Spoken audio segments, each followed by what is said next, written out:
اعوذ باللہ من الشیطان الرجیم، بسم اللہ الرحمن الرحیم۔ ناظرین، میری آج کی یہ ویڈیو براق کے بارے میں ہے۔ براق کیسی مخلوق تھی اور براق پر حضرت محمد مصطفیٰ صلی اللہ علیہ وآلہ وسلم نے آسمانوں کا سفر کیسے طے کیا۔ روشنی کی رفتار سے زیادہ تیز براق نے یہ سفر کیسے مکمل کیا، اور حضرت محمد مصطفیٰ صلی اللہ علیہ وآلہ وسلم جب براق پر سوار ہونے لگے تو براق بے لگام کیوں ہوا، اور ٹائم اور سپیس دونوں کیسے رک گئے۔ جدید سائنس اس بات پر حیران و پریشان کیوں کھڑی ہے، اس سب کے بارے میں آج آپ کو اپنی اس ویڈیو میں بتاؤں گی۔ معراج کی رات حضرت محمد مصطفیٰ صلی اللہ علیہ وآلہ وسلم کی بارگاہ اقدس میں سواری کے لیے گدھے سے بڑا، خچر سے چھوٹا ایک سفید جانور حاضر کیا گیا جسے براق کہا جاتا ہے۔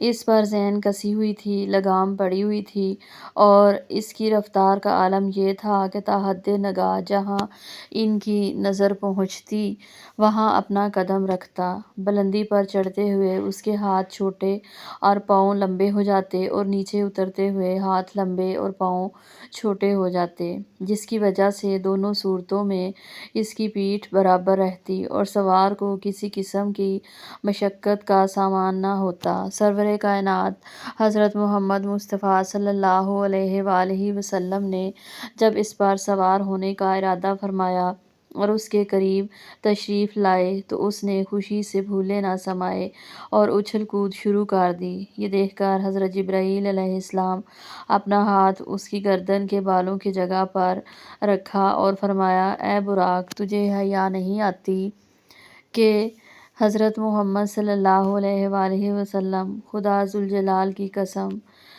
ان سے زیادہ عزت و کرامت والی کوئی ہستی تجھ پر سوار نہیں ہوئی۔ یہ سن کر براق حیا کے مارے پسینے پسینے ہو گیا اور اچھل کود ختم کر کے پرسکون ہو گیا۔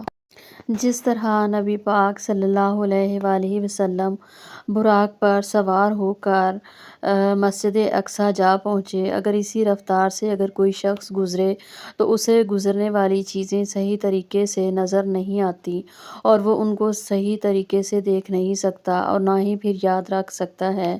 مگر حضور پاک صلی اللہ علیہ وآلہ وسلم نے فرمایا کہ مسجد اقصیٰ تک کے سفر کے دوران میں نے حضرت موسیٰ کو ان کی قبر میں نماز پڑھتے دیکھا۔ پھر فرمایا کہ وہ مجھ سے پہلے مسجد اقصیٰ میں موجود تھے۔ اس بات سے یہ سوال پیدا ہوتا ہے کہ اگر براق اتنی ہی تیز رفتار تھا تو پھر حضرت موسیٰ نبی کریم صلی اللہ علیہ وآلہ وسلم سے پہلے مسجد اقصیٰ کیسے پہنچے؟ تو اس کا جواب یہ ہے کہ نبی کریم صلی اللہ علیہ وآلہ وسلم اپنی رفتار سے جا نہیں رہے تھے، وہ براق کی رفتار سے سفر کر رہے تھے، جبکہ حضرت موسیٰ مسجد اقصیٰ میں نبوت کی رفتار سے پہنچے۔ مسجد اقصیٰ سے آگے نبی کریم صلی اللہ علیہ وآلہ وسلم نور کی ایک سیڑھی کے ذریعے پہلے آسمان پر پہنچے اور پھر وہاں سے فرشتوں کے پروں پر ساتویں آسمان پر، اور پھر وہاں سے سدرۃ المنتہا جبرائیل امین کے پروں پر، اور وہاں پر جبرائیل رک گئے۔ اس سے آگے جانے کے لیے ایک سبز نوری تخت لایا گیا جسے رف رف کہا جاتا ہے۔ وہ پھر اس رفتار سے گیا جو سابق ذکر کردہ چاروں صورتوں سے زیادہ رفتار تھی۔ پھر ایک مقام پر رف رف بھی رک گیا اور اب 5 مراحل اپنی انتہا کو پہنچ چکے تھے۔